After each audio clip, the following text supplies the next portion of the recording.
Brain stroke के शुरुआती लक्षण का जिक्र हम लोग आज करना चाहेंगे कि क्या हो जो आदमी समझ जाए मुझे ब्रेन स्ट्रोक आने वाला है। स्ट्रोक कोई डाउट्स नहीं है कि काफ़ी कॉमन हो गया है हम लोग के सोसाइटी में। वो इसलिए है क्योंकि हम लोग के लाइफस्टाइल इतना चेंज हो गया है। ब्लड प्रेशर की बीमारियां, हाइपरटेंशन, डायबिटीज़ बहुत ज़्यादा कॉमन हो गया है यंग पॉपुलेशन में भी, जिसकी वजह से स्ट्रोक के चांसेस बहुत बढ़ गए हैं। अब उसके लक्षण पे आए तो बहुत ही सीधे सिंपल लैंग्वेज में हमको बस याद रखना है बी फास्ट। बी से बैलेंस, अगर चलने में थोड़ी सी डगमगाहट हो रही हो, अगर चक्कर आ रहा है। एफ से ई से आईज़ है, अगर आँखों का टेढ़ापन हो, अगर देखने में थोड़ा सा धुंधलापन हो। फास्ट। एफ से फेस, अगर चेहरे का थोड़ा सा टेढ़ापन हो रहा हो, जिसे खाने में दिक्कत हो, जिसे लार टपकना शुरू कर जाए। ए से आर्म्स, आर्म्स यानी हाथ या पैर में कोई कमज़ोरी आना। एस से स्पीच, अगर बोलने में लड़खड़ाहट हो। तो टी से टाइम होता है। तो अगर कोई भी सिम्टम्स ये बी फास्ट में होता है आपको, तो उसका मतलब है कि टाइमली डॉक्टर को के पास पहुंचना है, क्योंकि स्ट्रोक में इलाज करने के लिए हमारे पास 6 ही घंटे हैं, जिसके बारे में मैं थोड़ा सा बताऊंगा अभी। हाँ डॉक्टर साहब, ये बताएं जिनके पास बीपी और शुगर दोनों, कहते हैं जिन दोनों बीमारी जिनके पास है उनको स्ट्रोक आने की चांसेस बहुत ज़्यादा रहती है। तो क्या बीपी और शुगर वाले किस तरह से परहेज करें और क्या लें ताकि वो इस समस्या से बच सकें? जी, जाहिर सी बात है कि ये बीपी और डायबिटीज़ वालों जो पेशेंट्स होते हैं उनमें स्ट्रोक्स का कॉमन कारण इसलिए है क्योंकि ये दोनों ही बीमारियों की वजह से हमारे खून की रगों में एक चर्बी की परत जमने लगती है।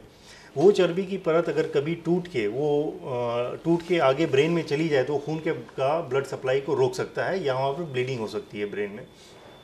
अब इसको कंट्रोल करने का प्रॉब्लम बीपी और शुगर है, ट्रीटमेंट भी वहीं लाई करता है। अगर ये हम लोग को ब्लड प्रेशर हाई है या शुगर की प्रॉब्लम है, ये दोनों पे ही बहुत स्ट्रिक्ट कंट्रोल करना बहुत ज़रूरी है।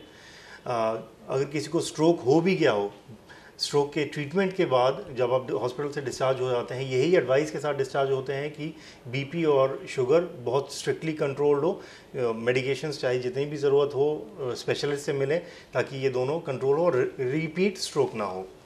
हाँ डॉक्टर साहब, ये बताइए, आपने तो ट्रीटमेंट के बारे में बताया, अगर फिर भी स्ट्रोक आ जाता है तो उसके ऑपरेशन के चांस में सफल होने के कितने चांसेस हैं? कब कितनी जल्दी पहुंच जाया जाए कि लोग, और कितनी जल्दी ऑपरेशन कर दिया जाए कि इसे सफलता की गारंटी माने? जी, तो स्ट्रोक ब्रॉड कैटेगरी में 2 टाइप का होता है। एक जिसमें ब्रेन में ब्लीडिंग हो जाता है, 2 जिसमें एक ब्रेन के पार्ट को खून का सप्लाई बंद हो जाता है। अगर जिसमें ब्लीडिंग हो जाता है वो अनकॉमन है, तो उसमें अगर ब्लीडिंग छोटा है तो दवाइयों से इम्प्रूव हो जाएगा। अगर बड़ा है तो ऑपरेशन की ज़रूरत पड़ सकती है। वो ब्लड भी हम लोग छोटे से होल के साथ एंडोस्कोपी से निकाल सकते हैं। ज़्यादातर लोगों को जो होता है, जो स्ट्रोक होता है, वो होता है जिसमें ब्रेन के ब्लड सप्लाई बंद हो जाती है। जब भी ये ब्रेन का ब्लड सप्लाई बंद होता है तो दवाइयाँ ऐसी हैं कि हम उस क्लॉट को पिघला सकें, लेकिन उसके लिए मरीज़ को हमारे पास 4.5 घंटे के अंदर ही आना होगा सिम्टम्स के स्टार्ट होने से। अगर वो क्लॉट किसी बड़े ब्रेन के किसी मोटे खून की रग में हुआ है तो फिर हम लोग एंजियोग्राफी करके उसको क्लॉट को भी निकाल सकते हैं, जिससे ब्रेन का डैमेज कम से कम हो। लेकिन उसके लिए भी मरीज़ को हमारे पास कम से कम 18 घंटे के पहले अंदर आ जाना होगा।